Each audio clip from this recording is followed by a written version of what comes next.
देखो, कंपनी को जब किसी पर्सन से लोन लेना है ना, यानी किसी भी क्रेडिटर से,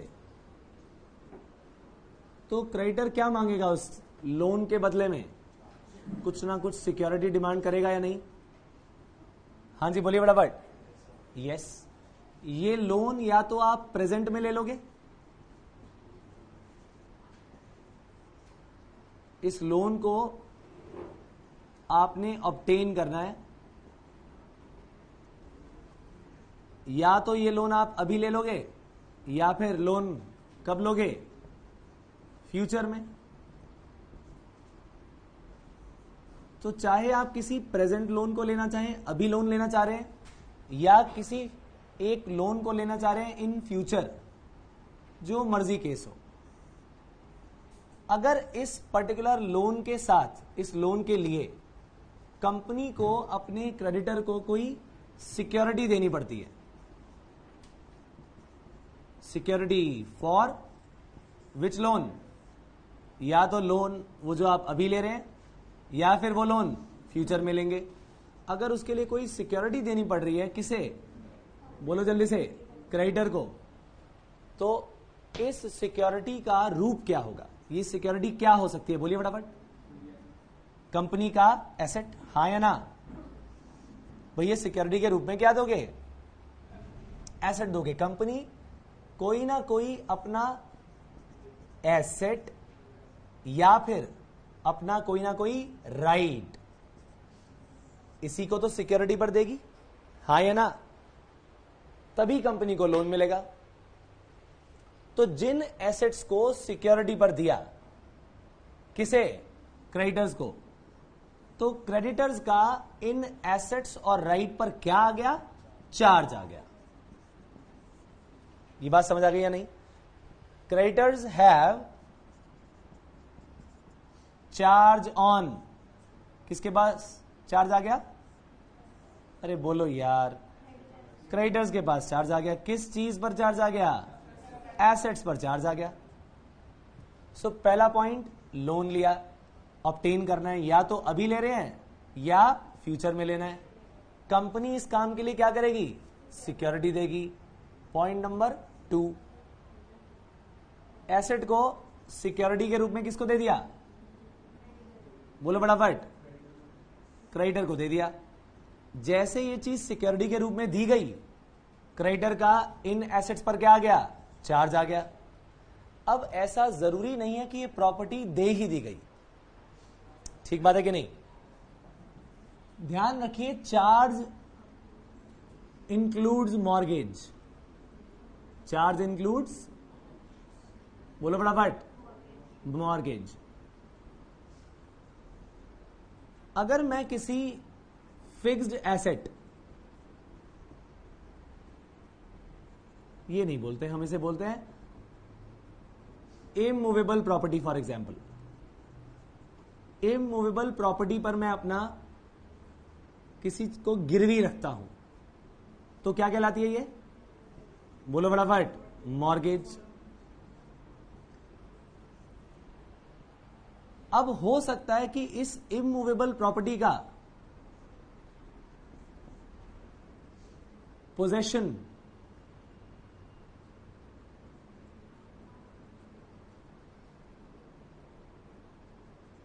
is given to creditor,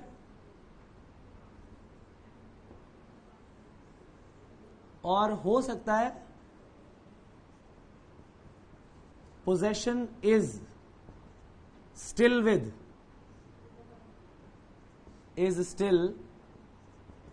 the company. हाँ जी, क्या ये पॉसिबल है या नहीं है? बिल्कुल है पॉसिबल, ऐसे ही होता है। जनरली कंपनी के पास ही रहती है प्रॉपर्टी। लेकिन अगर मैं किसी मूवेबल प्रॉपर्टी की बात करता हूं, हम उसे क्या बोलते हैं? बोलिए फटाफट। इमूवेबल प्रॉपर्टी को मैंने एज सिक्योरिटी ऑफ लोन दे दिया, तो क्या कह दूं इसे मैं? क्या है ये? खाना नहीं खाया आज। एज सिक्योरिटी ऑफ लोन अगर दिया तो क्या बोलेंगे? मॉर्गेज। मूवेबल प्रॉपर्टी को अगर मैंने एज सिक्योरिटी ऑफ लोन दे दिया तो भाई क्या बोलूं इसे? प्लेज बोलूंगा। और मूवेबल प्रॉपर्टी का भी वही सेम केस है। क्या बोला फटाफट? या तो possession is given to creditor, या फिर हमने पोजेशन उसे दिया नहीं, possession is still with the company.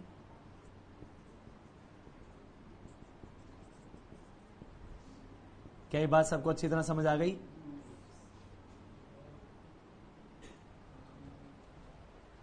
Is that very clear? बहुत ही सिंपल सा काम था। बट हर हाल में लोन देने के बाद, चाहे वो मॉर्गेज है चाहे वो प्लेज है, किसका चार्ज आ गया? बोलो फटाफट।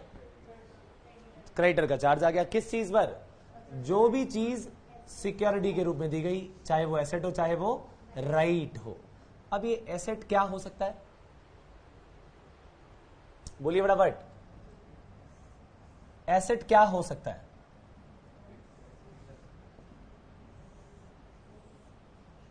हो सकता है कि कंपनी की प्रॉपर्टी हो, कोई फिक्स्ड एसेट भी हो सकते हैं। बोलिए हाँ या ना। और कंपनी का कोई शिप हो सकता है। बड़ी बड़ी कंपनीज भी तो होती हैं भाई, शिप। हाँ जी, बिल्कुल फिक्स्ड भी है, लेकिन मूवेबल है कि इमूवेबल है? शिप मूवेबल फिक्स्ड एसेट है। शिप को तो मूव किया जा सकता है, पानी में तो मूव हो रहा है, और कहां है? सो एनी शिप और शेयर इन शिप है क्या? है तो भाई क्या? बोलो फटाफट।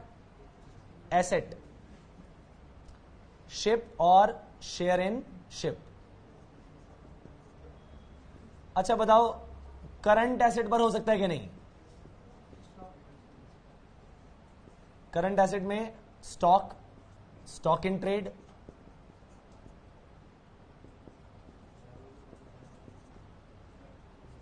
क्या बुक डेट्स? बुक डेट्स कभी सुना है वर्ड? क्या होते हैं ये? डेटर्स।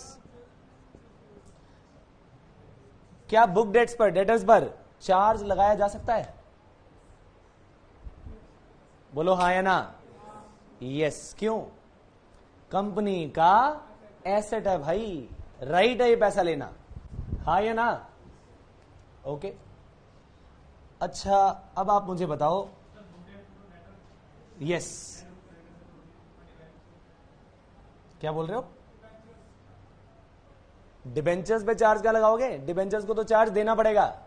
डिबेंचर होल्डर कौन है तुम्हारे? डिबेंचर जब इशू करोगे ना तो भैया डिबेंचर होल्डर्स तो क्रेडिटर हैं तुम्हारे, उनको चार्ज देना पड़ेगा, मिलेगा कुछ नहीं उनसे।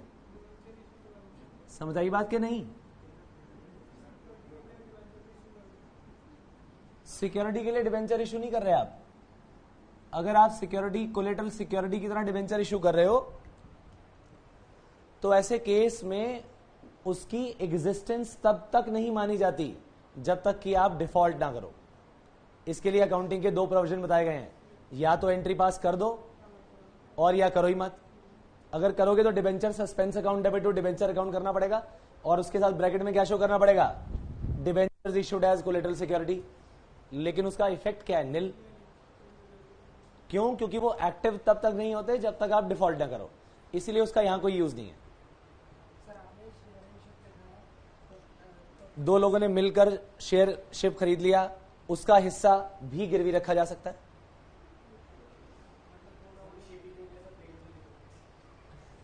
हाँ ठीक बात है, लेकिन इसका एक, वैसे तो मैंने फिक्स एसेट लिख दिया, सब कुछ आ गया उसमें, लेकिन इसका एक सिग्निफिकेंस है, वो बाद में बताऊंगा कि क्यों लिखा है हमने आखिरकार ये।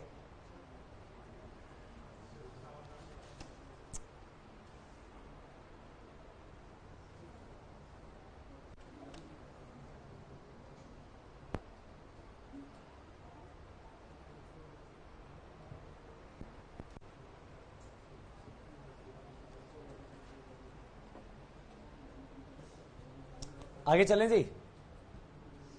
अच्छा मुझे एक बात बताओ, calls made but not paid, क्या ये कॉल इन अरियर्स है या नहीं है? क्या ये हमें पैसा लेना है या नहीं लेना? लेना है तो हमारा एसेट है या नहीं? और अगर एसेट है तो भाई बताओ जरा फटाफट, क्या इस पर चार्ज लगवाया जा सकता है कि नहीं? इस पर चार्ज लगवाया जा सकता है।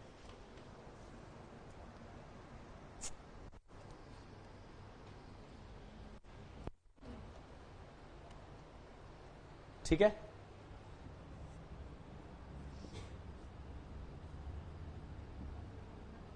अगर मैं लिखूं कॉल्स नॉट मेड,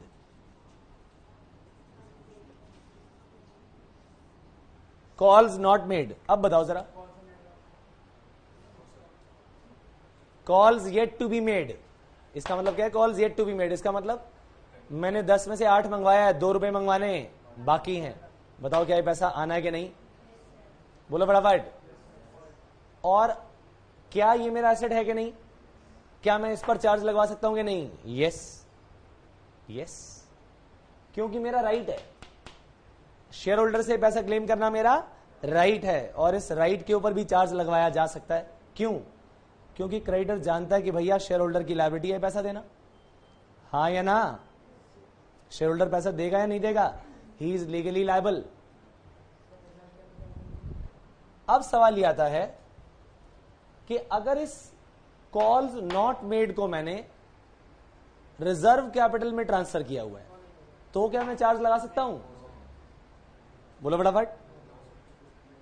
याद है मैंने रिजर्व कैपिटल के टाइम में कुछ लिखवाया था कि ये आएगा आने वाले समय में, it can not be charge. Very very important point, ये रिजर्व कैपिटल नहीं होनी चाहिए, इस बात का ध्यान रखना। बस बात समझ आ गई? चलिए फिलहाल के लिए बहुत है।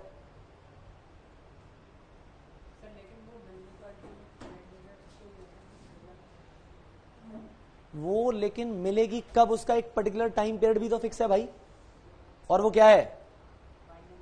वाइंडिंग अप द कंपनी, इसलिए उससे पहले आप इसे डिमांड नहीं कर सकते। ठीक बात है कि नहीं?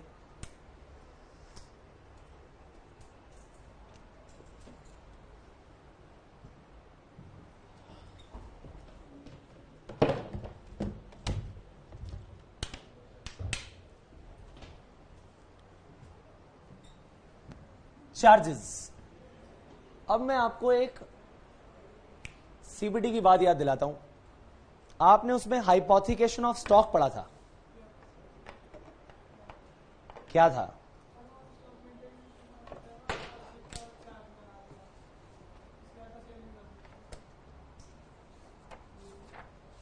बोलिए फटाफट।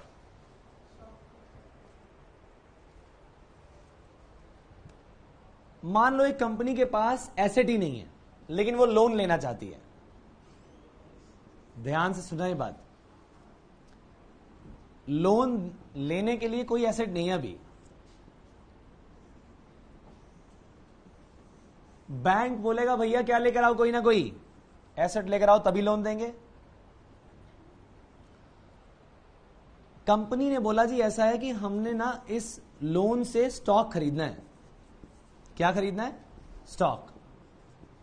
अब आप बताओ कि ये जो स्टॉक हम परचेज करेंगे, ये करेंगे आपके द्वारा दिए गए लोन से, जो पैसा मिलेगा उससे परचेज करेंगे। बैंक कहता है ठीक है, फिर एक रास्ता है, आप अपने स्टॉक का एक पर्टिकुलर लेवल मेंटेन करके रखोगे। फॉर एग्जाम्पल 5 लाख का लोन है, तो आपको अपने गोडाउन में हर वक्त कम से कम 5 लाख का स्टॉक मेंटेन करना पड़ेगा। ये ज्यादा भी हो सकता है, यानी हर वक्त आपके गोडाउन में 5 लाख रुपए का स्टॉक मौजूद रहना चाहिए, लेकिन आप इससे कम नहीं कर सकते। कंपनी वाले बोलेंगे कि अगर आप इस स्टॉक पर अपना चार्ज लगा दोगे, यानी अगर हमने आपका लोन पे ना किया बैंक ने क्या बोले, वर्ड्स क्या बोले, अगर आपने लोन या इंटरेस्ट की पेमेंट ना की तो हम इस स्टॉक पर कब्जा करके इसे बेच देंगे। कंपनी ने बोला जी अगर आप इसको चार्ज लगा दोगे तो हम बेचेंगे क्या, भाई हमने तो पैसा कमाना है इससे, आपके लोन का पैसा कहां से वापस करेंगे। बैंक ने बोला कि आप इस बात की चिंता मत करो, ये स्टॉक आप बेच भी सकते हो, यानी ऐसा नहीं है कि आप इस स्टॉक को बेच नहीं पाओगे, बस एक चीज का आपको ध्यान रखना है कि जैसे ही स्टॉक बिके इमीडिएटली उतने ही स्टॉक को आप परचेज करोगे, ताकि हर वक्त 5 लाख रुपए कम से कम इतना स्टॉक मेंटेन रहे। बात समझ आई या नहीं।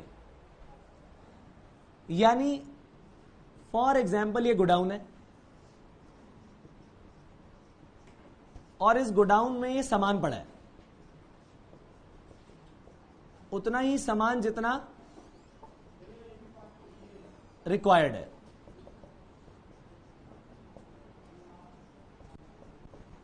मान लो कि इसमें से ये वाले बॉक्स बिक जाते हैं जो कि 50,000 रुपए का कॉस्ट वाला सामान है। अब बताइए कंपनी की क्या ड्यूटी है इस वक्त कि 50,000 रुपए की जो कमी आ गई ना उस स्टॉक में, इमीडिएटली क्या करे, 50 लाख रुपए ये बिक गया तो नया स्टॉक इतने का ही परचेज करे, ताकि हर वक्त कितने लाख रुपए का लेवल मेंटेन रहे, 5 लाख रुपए का। अब आपने देखा कि यहां बैंक ने इस पूरे स्टॉक पर अपना चार्ज लगाया, लिखना बंद करिए। लेकिन क्या ये एक पर्टिकुलर स्टॉक पर चार्ज था? अभी ये आइटम गई, उसकी जगह क्या आ गई, दूसरी आ गई। मान लिया जाए कि ये कंपनी की बिल्डिंग पर लगाया गया चार्ज होता, यानी इन्होंने अपनी बिल्डिंग गिरवी रखी होती, तो क्या ये इस बैंक की मर्जी के बिना इस बिल्डिंग को बेच सकते थे या नहीं? बोलिए फटाफट। बिल्कुल भी नहीं।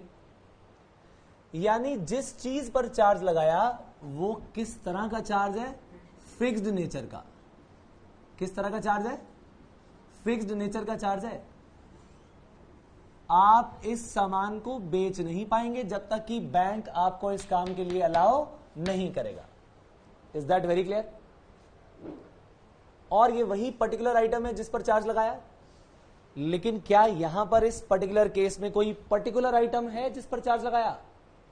नो। सिर्फ क्या वर्ड्स बोले, स्टॉक होना चाहिए। अगर एक पार्ट बिक गया तो वैसा ही स्टॉक मेंटेन करो, वैल्यू उतनी होनी चाहिए। यानी ये जो है चार्ज एक चीज पर रुकेगा नहीं, फ्लोट करता रहेगा। क्या वर्ड्स कहे मैंने, बोलो फटाफट। क्या एक ही स्टॉक पर ये चार्ज लगाया, फ्लोट कर रहा है, बह रहा है? बोलो फटाफट। ये है फ्लोटिंग चार्ज। क्या कहलाता है, फ्लोटिंग चार्ज। ठीक है जी। तो ये जो एग्जांपल आपने किया है ये फ्लोट कर रहा है। अभी थोड़ी देर पहले सामान बिकने से पहले कौन से स्टॉक पर चार्ज था? बोलो फटाफट। इस वाले लॉट पर। ये बिक गया, इसकी जगह दूसरा परचेज कर लिया। अब चार्ज किस पर शिफ्ट हो गया? नए वाले कंसाइनमेंट पे। हा या ना? ये है ओल्ड कंसाइनमेंट और ये है न्यू कंसाइनमेंट। अब बताओ क्या हुआ, जब ओल्ड बिक गया उसके बिकने से पहले क्या था, चार्ज किस पर था? ओल्ड पर। ओल्ड बिक गया, उसकी जगह क्या आ गया, अब नया। चार्ज किस पर फ्लोट हो गया? नए वाले पर। रिवर में बहता हुआ पानी फ्लोटिंग चार्ज है। टैंक में जो पानी सेव किया हुआ है वो क्या है, फिक्स चार्ज है। बात समझ आई या नहीं? क्लास 12th पढ़ी है, इकोनॉमिक्स पढ़ा है, फ्लो और स्टॉक कॉन्सेप्ट पढ़ा था मैक्रो इकोनॉमिक्स में, ये वही है। याद आई बात कि नहीं? बैलेंस शीट एक फ्लो कॉन्सेप्ट है, स्टॉक? बोलो फटाफट। स्टॉक कॉन्सेप्ट है। क्यों? बिकॉज एज ऑन डेट बनाई जाती है। प्रॉफिट एंड लॉस अकाउंट क्या है? एक flow concept, because it is made for a period. बात समझ आई या नहीं? वो फ्लो कॉन्सेप्ट है। तो यहां पर भी क्या है? फ्लोट कर रहा है, रुक नहीं रहा एक पर्टिकुलर चीज पर। ये कौन सा चार्ज हो गया? बोलो फटाफट। फ्लोटिंग। बस आपको एक एग्जाम्पल ये लिखना है और दूसरा एग्जाम्पल ये लिखना है। इसके बाद इसके बारे में और बातचीत करेंगे। ये सबने नोट किया? जरा एक बार जल्दी नोट कर लीजिए।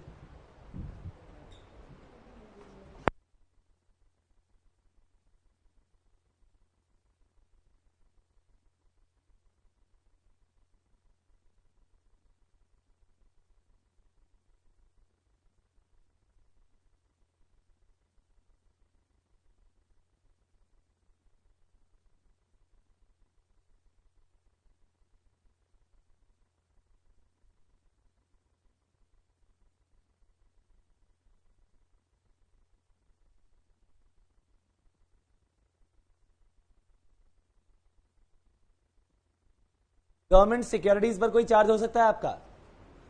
हाँ, है तो हमारा एसेट। ठीक बात है कि नहीं? कंपनी ने अगर पैसा इन्वेस्ट किया हुआ है किसी गवर्नमेंट सिक्योरिटी पे, तो कंपनी के लिए तो वो एसेट हो गया, इन्वेस्टमेंट हो गया, उस पर भी चार्ज लगाया जा सकता है।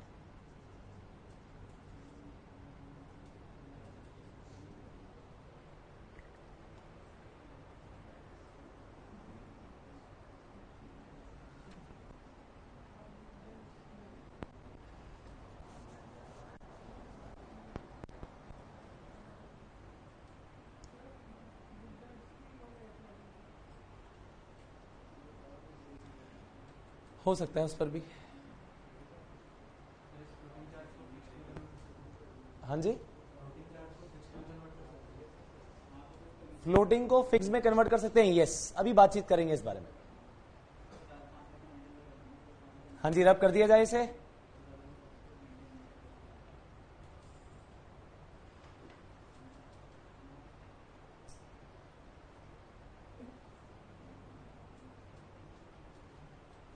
ये वाला पोर्शन रब कर दूं, ये वाला पोर्शन एग्जाम्पल को छोड़ के।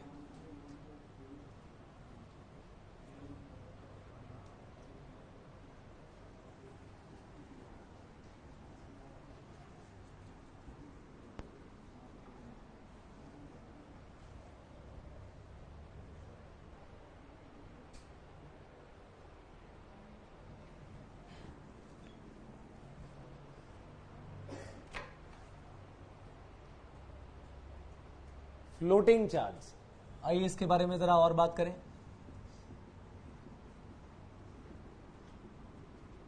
फ्लोट करने का मतलब कि एक चीज पर रुकेगा नहीं, ये इक्विटेबली हर चीज पर चलता रहेगा। कैसा चार्ज है ये? एक इक्विटेबल चार्ज। क्या बोलते हैं हम इसे? ये एक इक्विटेबल चार्ज है। इक्विटेबल का मतलब क्या? इक्विटेबल का मतलब ये कि जो भी इस गोडाउन में सामान पड़ा है सब पर इक्वली ये चार्ज लग सकता है। इक्वल है, किसी पर ज्यादा नहीं है, किसी पर कम नहीं है। राइट? कंपनी ने जब ये लोन लिया तो बैंक ने क्या बोला? गोडाउन में आपको इतना स्टॉक हर वक्त के लिए रखना पड़ेगा, अगर ये पेमेंट आप हमें नहीं करेंगे तो हम आपके इस फ्लोटिंग चार्ज को क्या कर देंगे? क्रिस्टलाइज। क्या कर देंगे? क्रिस्टलाइज। यानी अभी तो तुम्हारी कौन सी झील है? डल झील, उसे बर्फ बना देंगे। सर्दियां आ जाती हैं तो क्या होता है? कश्मीर में एक झील है, जानते हो, डल झील। वैसे तो बहती रहती है, सर्दियों में क्या हो जाती है? जम जाती है, क्रिस्टलाइज हो जाती है। यानी पहले तो फ्लोटिंग होती है, फिर क्या बन जाती है? फिक्स्ड। तो ऐसा ही कुछ क्रिस्टलाइजेशन कहां पर होगा? यहां पर कर दिया जाएगा। यानी बैंक आ जाएगा और कहेगा बस अब ये सारा स्टॉक किसके हाथ में आएगा? हमारे। Bank takes action on the stock to recover its loan, यानी अब वो फ्लोटिंग चार्ज क्या हो गया, जम गया, क्रिस्टलाइज हो गया। ये कब होगा, in case of non payment by the company, in case of non payment by company.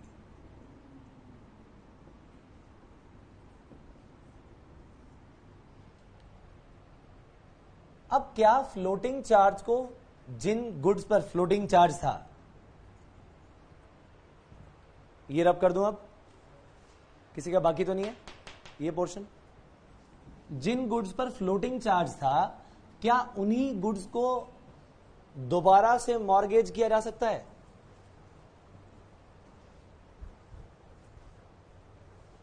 Yes, जो गुड्स आपकी फ्लोटिंग चार्ज पर, जिन गुड्स पर आपने अभी अपना फ्लोटिंग चार्ज लगवाकर लोन लिया था, उस पर आप दोबारा से चार्ज लगवा सकते हो। मान लो ये सारा सामान मौजूद है और इस सारे के सारे सामान में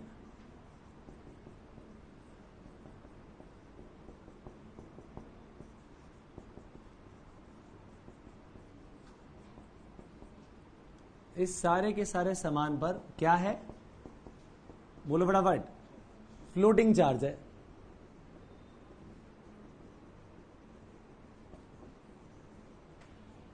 अब इनमें से कुछ सामान ऐसा है, कंपनी ने दोबारा से इसके ऊपर एक फिक्स्ड चार्ज लगवा दिया।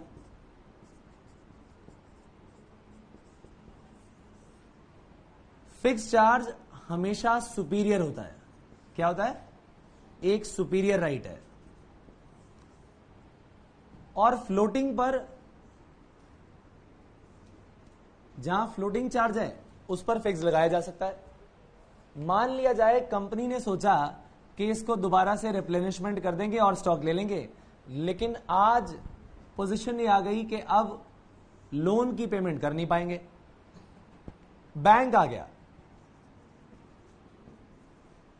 बैंक सारे के सारे इस स्टॉक को खुद लेना चाहता है, लेकिन पता लगा कि मिस्टर एक्स ने ना कंपनी को इस स्टॉक के हिस्से के लिए कुछ लोन दिया था और उस पर लगवाया था फिक्स्ड चार्ज, यानी खुद ले जा रहा है वो। तो राइट कौन सा सुपीरियर माना जाएगा, बोलो फटाफट, फिक्स्ड चार्ज का। यानी बैंक अब इस स्टॉक पर अपना कब्जा नहीं कर सकता। Is that very clear? क्यों? क्योंकि क्या कर दिया आपने, अपने इस पोर्शन को फिक्स्ड चार्ज में कन्वर्ट कर दिया। इन दोनों केसेस में अगर पहली प्रेफरेंस आएगी पेमेंट की, तो पहले किसको दी जाएगी, सुपीरियर राइट को। ये कंपनी बेच सकती है ये वाला हिस्सा, कंपनी ये वाला हिस्सा बेच नहीं सकती। क्यों? क्योंकि फिक्स चार्ज लग गया। अब ना ही बैंक इस पर कब्जा कर सकता, क्योंकि कैसा चार्ज है, फिक्स चार्ज है। बैंक को अगर ये मालूम भी है ना, उसे मालूम है कि इसके बाद पहली बात तो फिक्स चार्ज लगवाना मत। बैंक को ये भी मालूम है कि वो इस पर फिक्स चार्ज लगवा सकता है, कोई कंडीशन नहीं है, बैंक से पूछे बिना ये काम कर सकता है। Is that clear? ध्यान रखिए, फ्लोटिंग चार्ज कहता है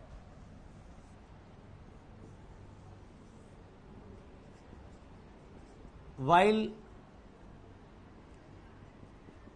giving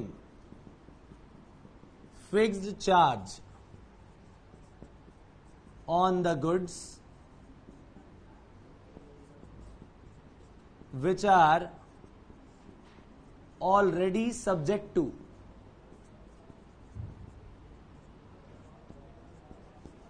floating charge,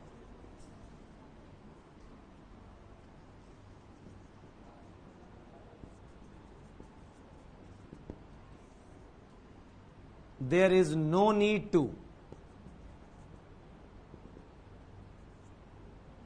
there is no need to take consent of creditor. Consent of creditor लेने की जरूरत नहीं होती, लेकिन अगर किसी चीज पर फिक्स चार्ज है उसे आप बिना कंसेंट के नहीं बेच सकते। ठीक है जी।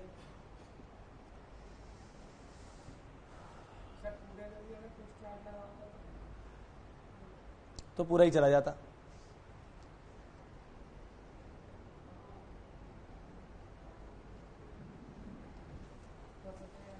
अभी बात करते हैं, इनसिक्योर्ड नहीं है। क्या होता है कि जब आप फ्लोटिंग चार्ज देते हैं ना, इस फ्लोटिंग चार्ज का registration with ROC is compulsory. इन्होंने पूछा फिर तो ये इनसिक्योर सा हो गया जी। मैंने कहा नहीं, इस चार्ज का registration with ROC is compulsory.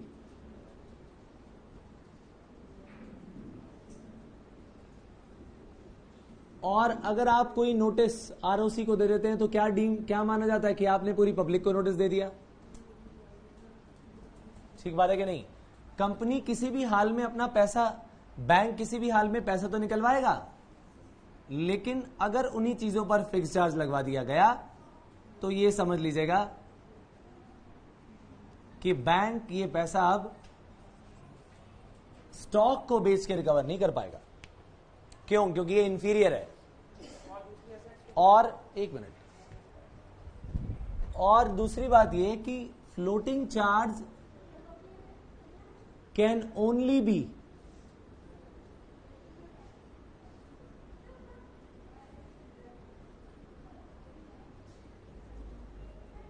exercised by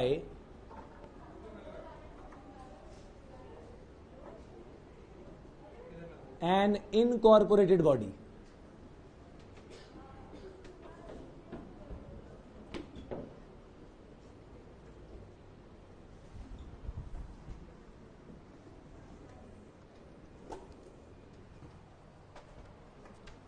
आइए जरा पढ़ना शुरू करें। लिखा है the term charge has not been properly defined in the act. According to section 124, the term charge shall include a mortgage. Page number 197. Page number 197. So the term charge has not been properly defined in the act. According to section 124, the term charge shall include a mortgage. ये बात मैंने बता दी थी आपको।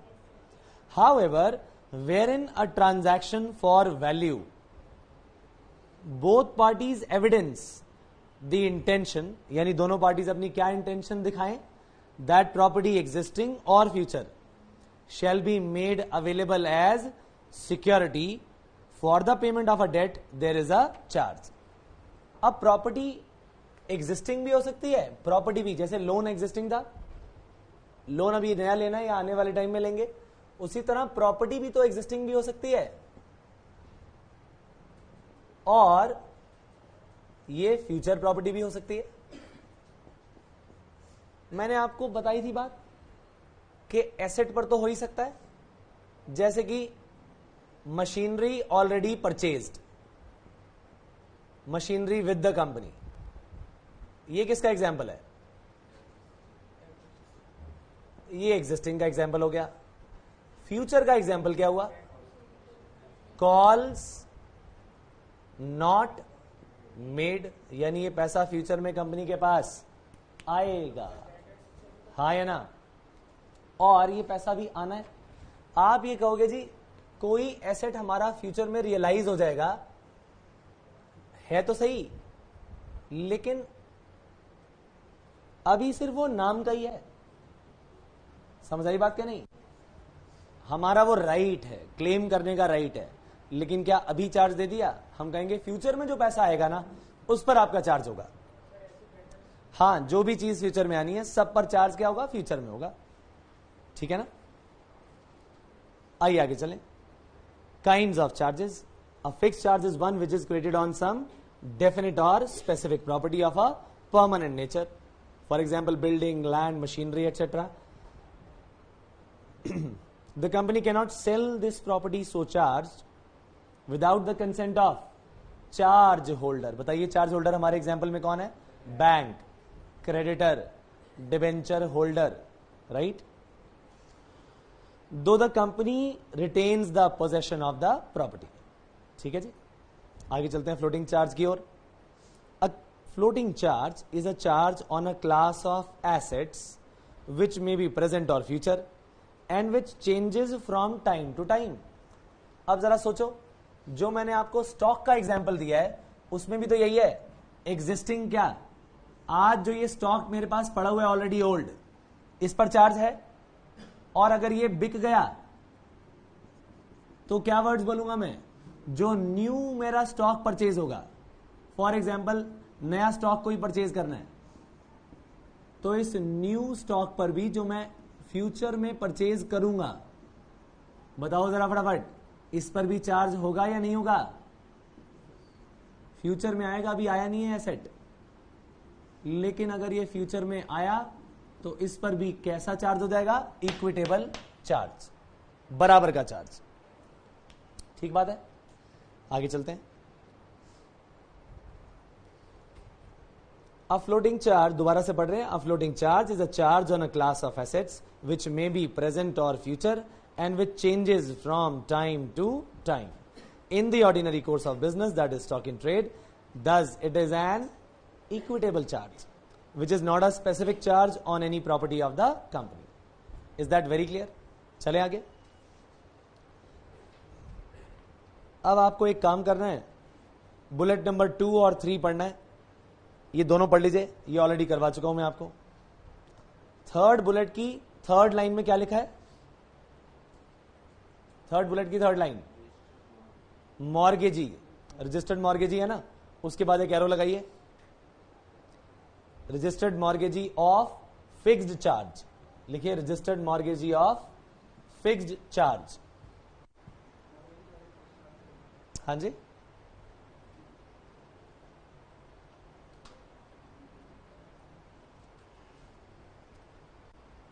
जल्दी करिए फटाफट.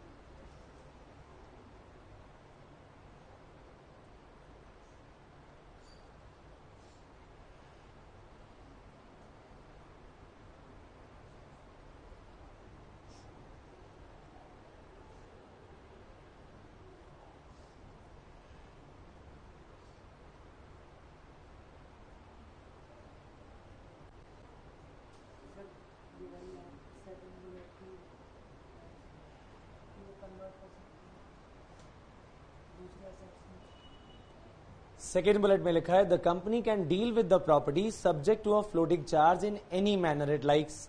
चाहे तो जो मर्जी करे. Thus permission of money lender is not required for disposing it or converting it into some other assets. यानी अगर ये स्टॉक वुड है, वुड, तो कंपनी ने इस वुड का अगर फर्नीचर बना दिया तो क्या कंपनी को अलाउड है कि नहीं? यस. वो चाहे तो वुड को डायरेक्टली बेच दे या इस वुड को किसी और एसेट में कन्वर्ट कर दे, तो उसके पास दोनों राइट्स हैं. लेकिन शर्त क्या है कि भाई वो जो 5 लाख रुपए का लोन लिया ना, उसके बराबर की वुड हमेशा पड़ी होनी चाहिए. बस 5 लाख रुपए तक का अमाउंट उसमें कम से कम होना चाहिए. जैसे मर्जी आप उसे फुलफिल करो. अब आते हैं थर्ड बुलेट पर. ऐसा नहीं होता, बैंक के लोग आगे चेक करते हैं, कुछ भी दिखाने से नहीं होता. हाँ बिल्कुल, चेक किया जाएगा उसे, हमेशा उसकी स्टेटमेंट्स आएंगी, उसकी प्रॉपरली चेकिंग होती रहती है. ठीक है ना. थर्ड बुलेट पर आइए.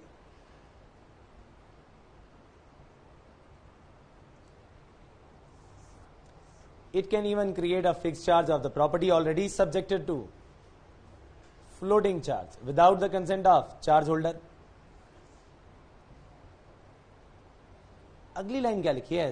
and the registered mortgagee of fixed charge will have priority over floating charge. यानी इसका राइट क्या रहेगा? सुपीरियर राइट रहेगा. अब ध्यान से पढ़ेंगे, बहुत ही इंपॉर्टेंट बुलेट आने वाला है नेक्स्ट. फिफ्थ क्या लिखा है? A floating charge remains dormant until the undertaking charged ceases to be a going concern. क्या मतलब हुआ इसका?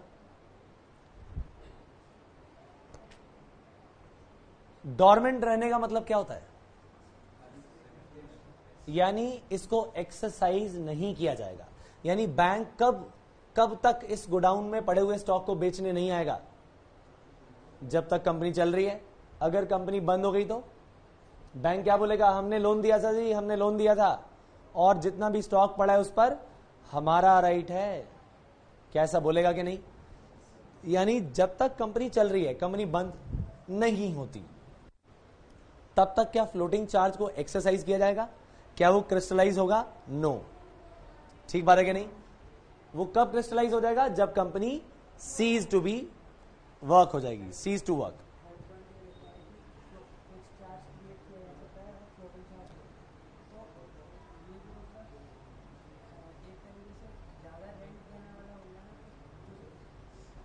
अभी इसके बारे में बातचीत करेंगे, अभी इसको फिनिश होने दो पहले.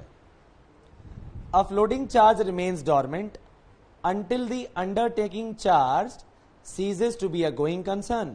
और दूसरा point, until the person in whose favor the charge is created intervenes. Very important line. किसकी फेवर में चार्ज किया था आपने? बैंक की फेवर में, हाँ या ना? ये इंटरवीन कब करेगा? कि अब इसे बेचना बंद करो जी. क्यों इसे इंटरवीन करेगा? जब उसका लोन या उसका इंटरेस्ट पे नहीं किया जाएगा. इन दोनों का मीनिंग मतलब जानते हो ना क्या होता है?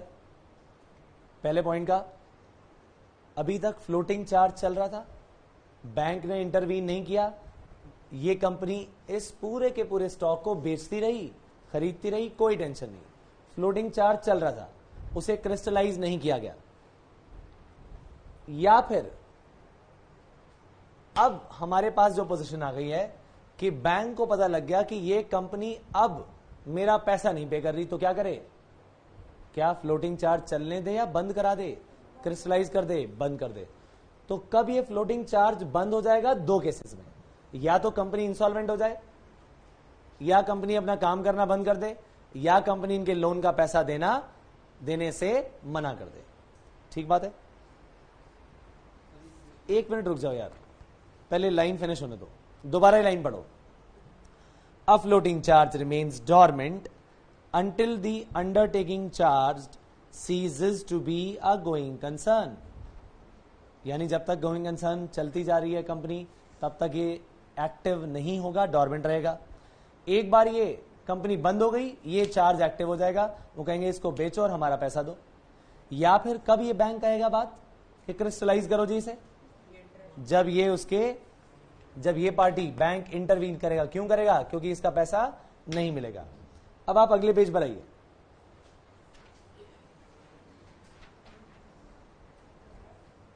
पेज नंबर 198 पर 13.4 का इसका हेडिंग पढ़ के बताइए जरा, क्या है ये?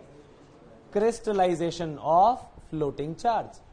यानी बैंक कब इस सारे के सारे एसेट पर कब्जा करेगा? आइए देखें. When the company goes into liquidation, company बंद हो गई, या company ceases to carry on business, company ने बिजनेस को कैरी ऑन करना बंद कर दिया. ठीक बात है कि नहीं? या फिर when a receiver is appointed, receiver is appointed for whom? For the company. लिखो आगे. Receiver is appointed for the company in case of insolvency of the company. लिख दो. Receiver is appointed for the company in case of insolvency of the company. क्या इन सभी cases में bank आ जाएगा या नहीं आ जाएगा? लाओ जी लाओ, मेरा पैसा निकालो, इस एसेट पर मेरा चार्ज है. यानी ये फ्लोटिंग चार्ज क्रिस्टलाइज हो जाएगा. और अब जरा लास्ट पॉइंट पढ़िएगा.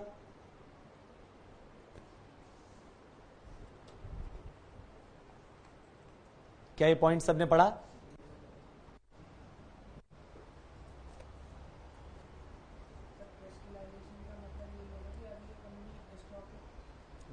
अब ये कंपनी स्टॉक को बेच नहीं सकती, बैंक इसको एक्वायर करके प्रॉपर्टी बेचकर अपना पैसा निकालेगा।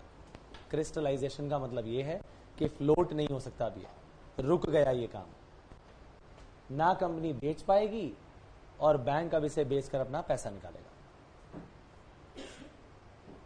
अब जो है इफेक्ट ऑफ क्रिस्टलाइजेशन क्या होगा, जरा सोचो। क्रिस्टलाइजेशन का इफेक्ट क्या हुआ? अब क्या कंपनी से बेच पाएगी? नहीं बेच पाएगी। किसके हाथ में आ जाएगा ये? बैंक के हाथ में। आज अब इसकी पेमेंट करनी है, सोचो जरा कैसे की जाए। क्या सबसे पहले इसको बेचकर बैंक को पैसा दिया जाए या ना दिया जाए? यस। लेकिन एक बात आपको ध्यान रखनी है कि हमने कुछ प्रेफरेंशियल पेमेंट्स के बारे में पढ़ा था, याद है? ग्रेचुइटी, ईपीएफ का पैसा, गवर्नमेंट को टैक्स देने हैं, रेट्स, वेजेस पे करनी है। ध्यान रखिए, जब तक ये पैसा पे नहीं हो जाता, जो प्रेफरेंशियल पेमेंट्स हैं, तब तक बैंक को भी पैसा नहीं दिया जाएगा। यानी प्रेफरेंशियल पेमेंट करने के बाद ही इस चार्ज को अप्लाई किया जाएगा। इज दैट वेरी क्लियर और नॉट? Very important part. हाँ,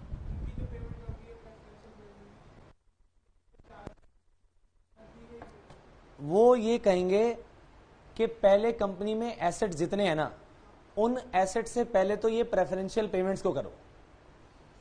अगर वो एसेट इनसफिशिएंट है तो ये जिन पर चार्ज है इनको भी बेचकर पहले गवर्नमेंट के टैक्स की पेमेंट होगी, उसके बाद बैंक को उसका पैसा मिलेगा। आइए पढ़ना शुरू करें। इफेक्ट ऑफ क्रिस्टलाइजेशन लिखा है, once the floating charge crystallises, comma डालिए इसके बाद, once the floating charge is crystallized या crystallizes, the creditors covered under the charge become entitled to be paid out of the assets comprised in the charge in priority to all other liabilities। हाँ या ना? बाकी सभी liabilities को पे करने से पहले किसे पे किया जाएगा? इन लोगों को जिनका इन एसेट्स पर चार्ज है। एक्सेप्ट द फॉलोइंग, एनसर्कल करिए इसे।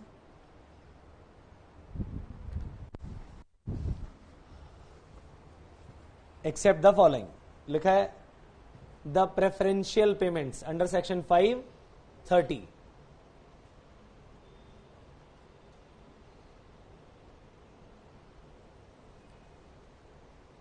एग्जाम्पल क्या दिए हुए हैं? Rates and taxes, wages, EPF का पैसा, ग्रेचुइटी, ये सब क्या है? Preferential payments. आइए आगे चलें। अगला पॉइंट है वेरी इंपॉर्टेंट।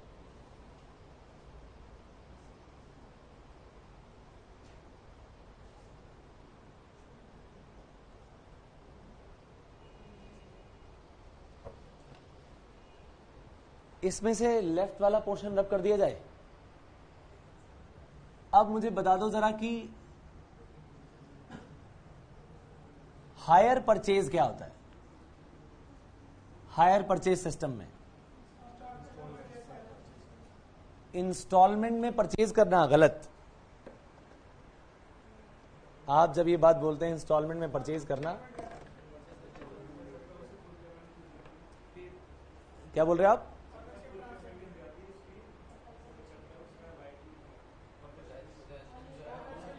तब तक ओनरशिप ट्रांसफर नहीं होती। बिल्कुल, इन्होंने वर्ड्स क्या बोले? दोनों के वर्ड्स को मिला दिया जाए तो इन्होंने क्या कहा कि एक है जी हायर परचेजर, जो सामान परचेज कर रहा है,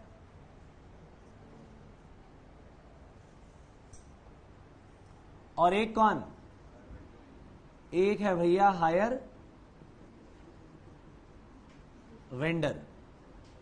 इसने ट्रांसफर ऑफ पोजेशन तो कर दिया ऑफ प्रॉपर्टी। लेकिन हायर परचेजर अभी तक इन गुड्स का ओनर नहीं बना, क्योंकि हायर परचेजर हायर वेंडर को क्या करेगा,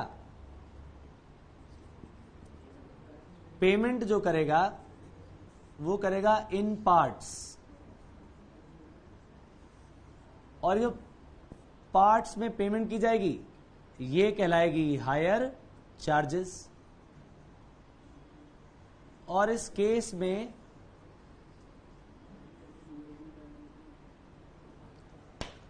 ये ओनर नहीं है। ओनर कौन है, हायर वेंडर। हायर परचेजर इन गुड्स का, इस प्रॉपर्टी का ओनर तब तक नहीं बनेगा जब तक कि वो full payment till last instalment pay नहीं कर देता। हाँ है ना, यानी देखा जाए तो असली ओनर कौन है, हायर वेंडर। मेजर राइट किसका आया, हायर वेंडर का। अब मान लिया जाए हायर परचेजर कंपनी है, और कंपनी ने जो भी प्रॉपर्टीज आ रही हैं, जो भी पैसा आ रहा है, इस पर फ्लोटिंग चार्ज लगवा दिया।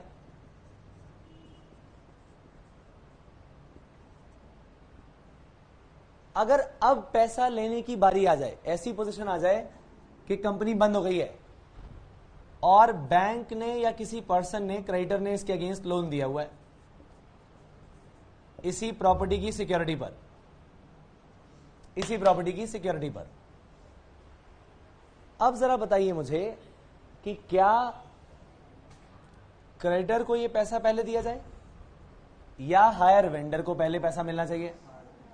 हायर वेंडर बोलेगा जी अभी तो ये एसेट ही मेरा है, तो पहला राइट क्रेडिटर का नहीं आएगा, हायर वेंडर का आएगा। भाई प्रॉपर्टी का मतलब ये नहीं होता कि कोई प्रॉपर्टी जो है इमूवेबल प्रॉपर्टी है बस, ये फिक्स चार्ज नहीं है। ये प्रॉपर्टी अगर लगातार आ रही है तो, बिकता भी जाता है तो फिर क्या करोगे, floating charge. Anything which is subject to floating charge, हम इसकी बात कर रहे हैं, वो property which is subject to floating charge, ये इसे एसेट्स नहीं मानेगा, ये उसको अपना एसेट मानेगा, वो बिकता रहेगा, पैसे मिलते रहेंगे।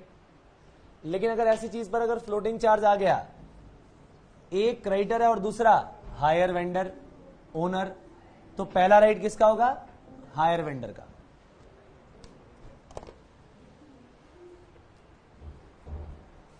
आइए अब जरा वापस पीछे आइएगा, हमने एक लाइन छोड़ी हुई है उसकी, मैंने थोड़ी देर पहले बताई थी आपको एक बात कि ये कौन क्रिएट करेगा, can only be exercise by, created by, बोलिए फटाफट, इनकॉर्पोरेटेड बॉडी। और इसको किसके पास रजिस्ट्रेशन कराना पड़ेगा, इसका आरओसी के पास। आइए पढ़े, इनकॉर्पोरेट बॉडी यानी कंपनी जिसका रजिस्ट्रेशन हो जाए या corporation. A floating charge can be created only by an incorporated body. Incorporated body का मतलब कंपनी या corporation. It is created by a deed. Deed को अंडरलाइन करिए, यानी एक कोई ना कोई मॉर्गेज डीड, प्लेज डीड ये बनाई जाएगी, and must be registered with ROC. ये लाइन है वेरी वेरी इंपॉर्टेंट।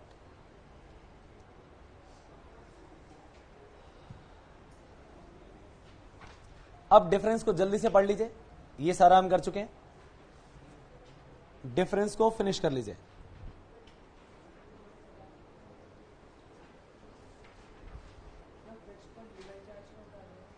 क्योंकि दूसरा इक्विटेबल चार्ज है, लीगल चार्ज का मतलब लीगैलिटी के अकॉर्डिंगली वो बन गया वो चार्ज। लीगल राइट पहला किसका आ गया, उसी पार्टी का जिसका, बोलो फटाफट, जिसके पास जिसका चार्ज है। लेकिन आपको मालूम है ना, फ्लोटिंग को तो फिक्स में कन्वर्ट भी किया जा सकता है, इसलिए वो लीगल चार्ज नहीं है। फ्लोटिंग चार्ज कैसा है, इक्विटेबल चार्ज, हर उस प्रॉपर्टी पर लगता रहेगा जो आज है, अगर ये गई तो नहीं आएगी, उस पर लग जाएगा, है ना। ध्यान से पढ़िएगा पांचों पॉइंट्स।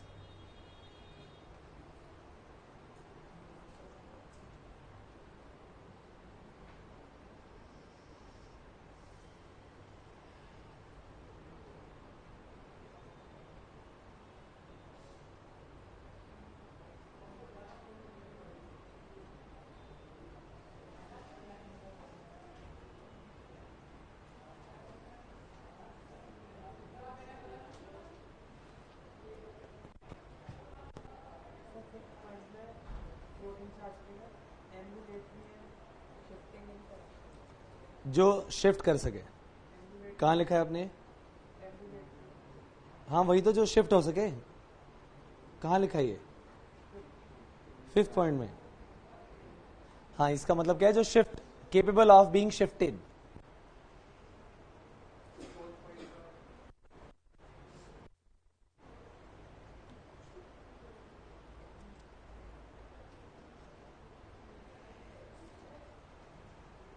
हाँ जी बोलिए फटाफट। 4th पॉइंट में क्या? रजिस्ट्रेशन आपको हर फ्लोटिंग चार्ज का रजिस्टर कराना पड़ता है, लेकिन मूवेबल एसेट्स का अगर आप उस पर नहीं, फ्लोटिंग चार्ज को हमेशा रजिस्टर करवाना पड़ता है, चाहे वो जैसा भी एसेट हो। लेकिन मूवेबल एसेट अगर हैं और उन पर आप फिक्स चार्ज लगवाना चाहते हो तो उसका रजिस्ट्रेशन कंपलसरी नहीं है। क्या वर्ड्स कहे मैंने? अगर कोई मूवेबल एसेट है और उन पर आप फिक्स चार्ज लगाना चाहते हो तो उसका रजिस्ट्रेशन कंपलसरी नहीं होता। लेकिन अगर किसी इमूवेबल प्रॉपर्टी पर फिक्स चार्ज लगवाना चाहते हो तो कंपल्शन है। समझ आई बात के नहीं? और फ्लोटिंग चार्ज तो चाहे जिस मर्जी का लगवाओ, रजिस्ट्रेशन इसका कंपलसरी है।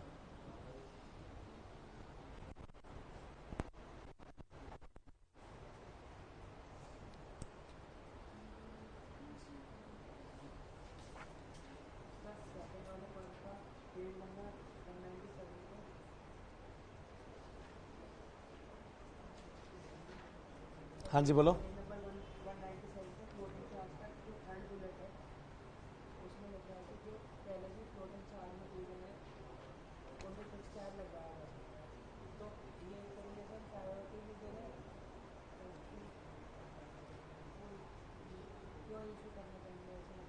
देखिए सिंपल सी बात है, अगर कोई पार्टी फ्लोटिंग चार्ज लगाती है तो ये उसका खुद का रिस्क है कि भैया जिस चीज पर फ्लोटिंग चार्ज लगा है बाद में उस पर फिक्स चार्ज भी लगवाया जा सकता है। तो रिस्क किसका है? लोन देने वाले का। समझ आई बात कि नहीं? अब इसका रिस्क है, ये अपने रिस्क पर फ्लोटिंग चार्ज लगवाएगा। फिक्स चार्ज अगर लग गया तो इसका सुपीरियर राइट है, ये बात तय है। और सुन लो मेरी बात, जो पर्सन ऑलरेडी इस पर्सन को लोन देने वाला है फिक्स चार्ज वाला, ये भी जनरली क्या चाहेगा कि मुझे ऐसी सिक्योरिटी मिले जिस पर पुराना कोई चार्ज ना हो। लेकिन अगर लग गया तो क्या होगा? तो इसका राइट सुपीरियर माना जाएगा, इसका इंफीरियर।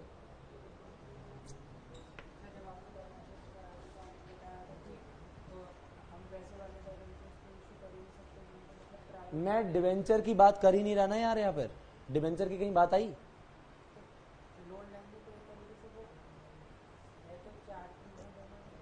मैंने क्या डिवेंचर की बात की? नहीं की ना। तो वो डिवेंचर में लाइन अप्लाई होती है, यहां पर नहीं। क्यों? क्योंकि लोन सिर्फ डिवेंचर का थोड़ी होता है। क्या हर बार लोन डिवेंचर के रूप में दिया जाएगा? बोलो फटाफट। नहीं। तो डिवेंचर की बात सिर्फ डिवेंचर के लिए अप्लाई होगी। ये जनरल लोन्स है भाई। सिक्योर्ड क्रेडिटर का मतलब ये नहीं होता कि वो डिवेंचर ही है। अगर मैंने तुम्हें लोन दिया और तुम्हारी गोल्ड चेन गिरवी रख ली, बताओ ये लोन सिक्योर्ड है कि नहीं? क्या ये डिवेंचर है? बोलो फटाफट। ये डिवेंचर नहीं है, लेकिन है। वो रूल किस पर अप्लाई होगा? सिर्फ डिवेंचर पर अप्लाई होगा। ये पांचों पॉइंट क्लियर हो गए सभी को? अब जो अगला हिस्सा है वो है रजिस्ट्रेशन ऑफ चार्जेस, सेक्शन 125। किन केसेस में रजिस्ट्रेशन जो है कंपलसरी है? यानी जैसे आपने अपनी किसी प्रॉपर्टी पर चार्ज लगवाया, लोन पर आपने कुछ सामान लिया और प्रॉपर्टी पर चार्ज लगवा दिया, उससे अगले 30 दिन के अंदर आपको किसको इंफॉर्मेशन देनी पड़ेगी? आरओसी को देनी पड़ेगी इंफॉर्मेशन। ठीक बात है कि नहीं? अच्छा ये बताओ, क्या गुडविल, पेटेंट, लाइसेंसेस, ट्रेडमार्क्स, क्या ये कंपनी के एसेट्स है कि नहीं? क्या इनको गिरवी रखा जा सकता है कि नहीं? यस, यानी इन पर भी चार्ज लगवाया जा सकता है।